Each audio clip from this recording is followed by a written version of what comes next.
body had taken a beating over the years, but he was still strong, with the same quick reflexes and winning attitude that had brought him national attention during his college days.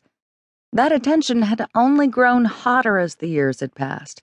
He might have retired from pro ball, but that didn't mean he wasn't still at the top of his game.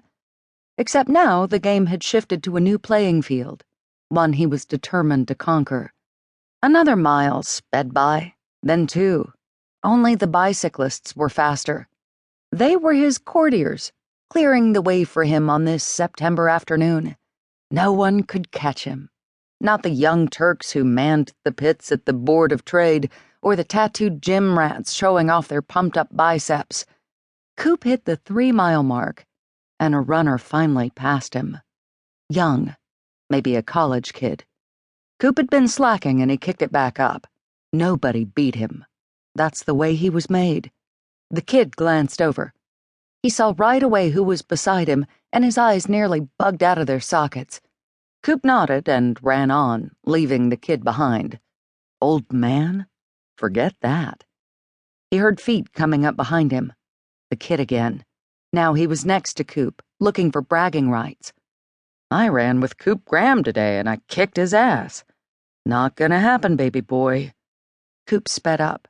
He wasn't one of those asshole players who believed he'd won that Super Bowl ring by himself, but he also knew the Stars couldn't have done it without him, because more than anything, Coop had to win.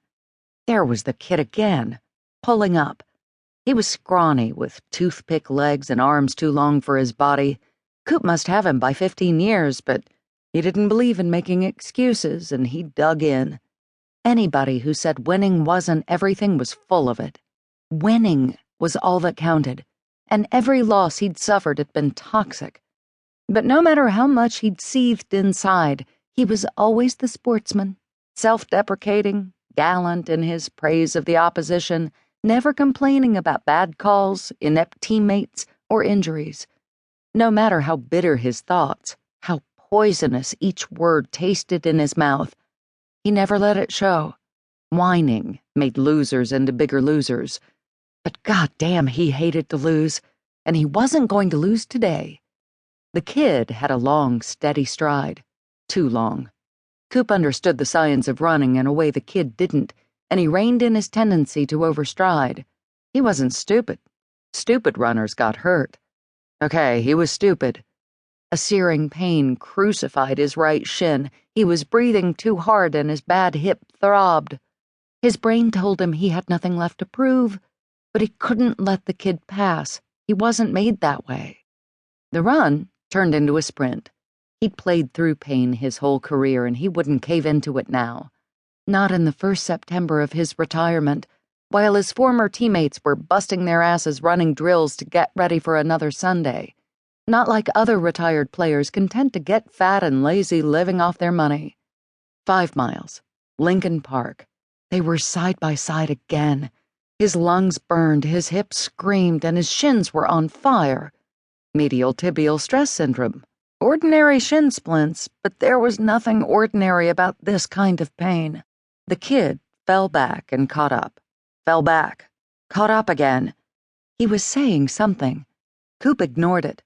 Blocked out the pain as he always did.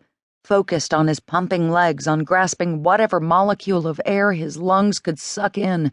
Focused on winning. Coop! Mr. Graham! What the hell? Could I have a selfie with you? The kid gasped.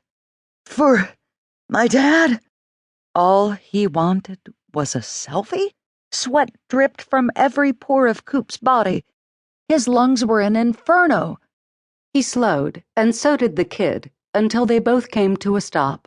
Coop wanted to drop to the ground and curl up, but the kid was still upright, and Coop would rather shoot himself in the head. A drop of sweat trickled down the little shithead's neck. I guess I shouldn't interrupt your workout, but it'd mean a lot to my dad. The kid wasn't breathing nearly as hard as Coop, but with the discipline of 15 years in the NFL, Coop mustered a smile. Sure. Be happy to. The kid pulled out a cell and fussed with it, talking the whole time about how he and his dad were Coop's biggest fans.